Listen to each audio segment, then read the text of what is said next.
Airborne Early Warning and Control (AEWACS) aircraft is dominating the battlefield by providing a comprehensive view of the airspace, enabling real-time command and control of air, ground, and naval assets. Their advanced radar systems allow them to detect and track targets at long ranges, identify friendly and hostile aircraft, and direct fighter aircraft and other platforms.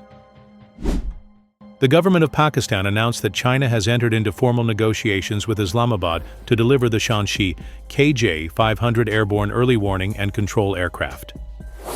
This announcement marks a significant development in regional defense dynamics, as Pakistan seeks to expand its airborne surveillance and battle management capabilities. If concluded, the deal would introduce one of the most advanced Chinese AEW&C platforms into the inventory of the Pakistan Air Force, reinforcing its strategic command and control network with enhanced real-time situational awareness and early warning capabilities.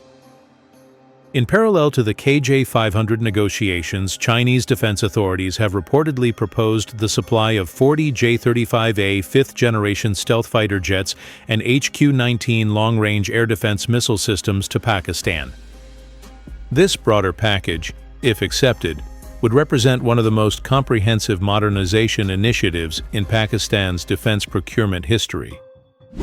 The J-35A offers radar-evading characteristics, multi-role strike potential, and advanced sensor fusion, while the HQ-19 would bring exo-atmospheric interception and high-altitude ballistic missile defense to the region. Together with the KJ-500, these systems would significantly elevate Pakistan's integrated air defense and offensive reach. The Shaanxi KJ-500 is a third-generation airborne early warning and control platform based on the Y-9 turboprop transport aircraft. It features a fixed, non-rotating dorsal radome housing an advanced active electronically scanned array (AES) radar system capable of full 360-degree coverage. The KJ-500 can simultaneously detect, track, and prioritize aerial and maritime threats over a wide area, making it a critical force multiplier. It also functions as a battlefield command post, coordinating fighter aircraft, ground-based air defenses, and electronic warfare assets. With long endurance, secure data links, and network-centric warfare capabilities, the KJ-500 provides an essential command and control backbone for sustained high-intensity operations. From a strategic perspective, the potential induction of the KJ-500 into the Pakistan Air Force poses a serious challenge for India's air power doctrine and regional surveillance superiority.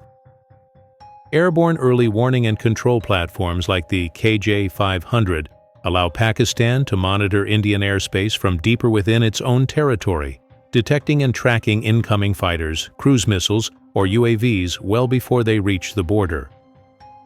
This early warning advantage shortens the response time for Pakistani interceptors and improves the survivability of its own aerial assets. When combined with stealth platforms such as the proposed J-35A, the KJ-500 could enable Pakistan to orchestrate complex air operations involving stealth penetration, decoy maneuvers, and standoff strikes while maintaining full situational control. Moreover, the presence of such a system would neutralize some of the advantages previously held by the Indian Air Force's indigenous and imported airborne warning and control capabilities. India operates the Netra AEW&C based on the Embraer ERJ-145 and has imported Israeli Falcon radar systems mounted on IL-76 aircraft. While capable, these platforms could face numerical and technological challenges if Pakistan fields a fleet of KJ-500s supported by advanced fighter aircraft and missile systems.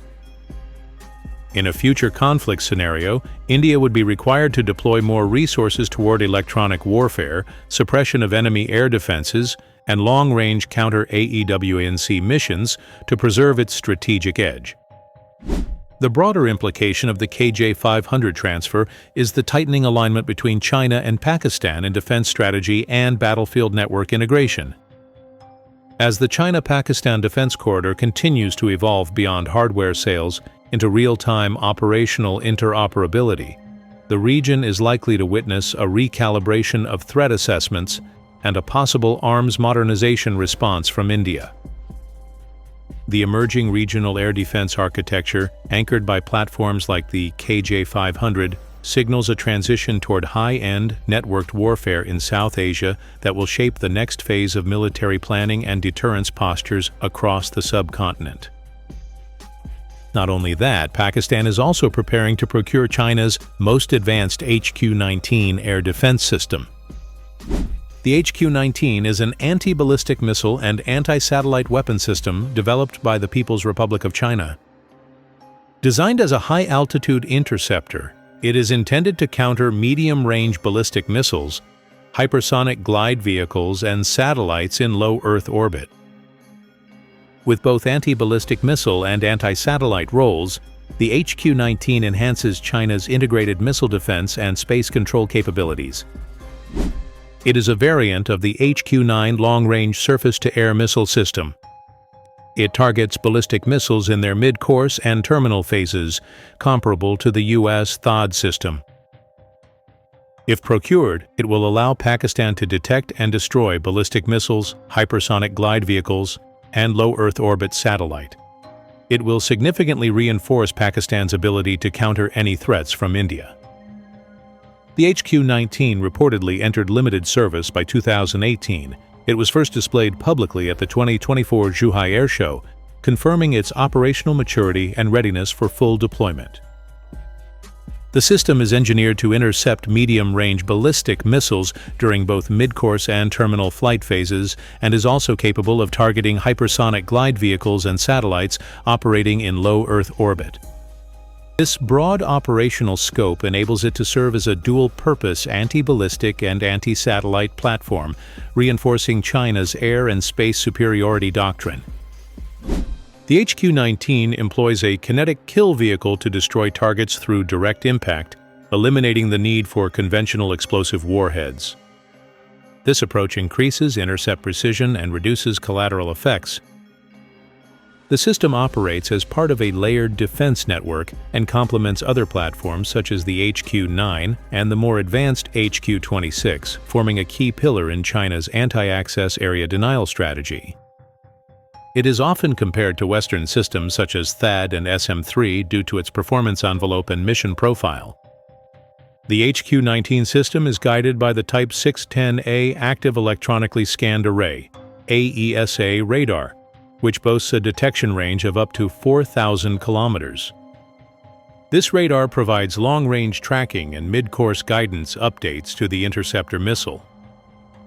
It is highly resistant to electronic countermeasures and is capable of tracking multiple high-speed, high-altitude threats simultaneously. The radar network is integrated with mobile command and control centers, secure communication systems, and target acquisition radars, ensuring synchronized data flow and rapid threat response within a distributed air defense grid. The missile of HQ-19 itself is a two-stage solid-fuel interceptor that utilizes a dual-pulse rocket motor to provide thrust during different flight phases. It carries a kinetic kill vehicle as its warhead, designed to neutralize targets by direct impact in exoatmospheric conditions. The guidance suite comprises an active radar seeker coupled with an advanced infrared sensor mounted on the sides of the missile to mitigate atmospheric heating effects during high-speed flight. This combined guidance enables highly accurate target interception at long ranges and altitudes.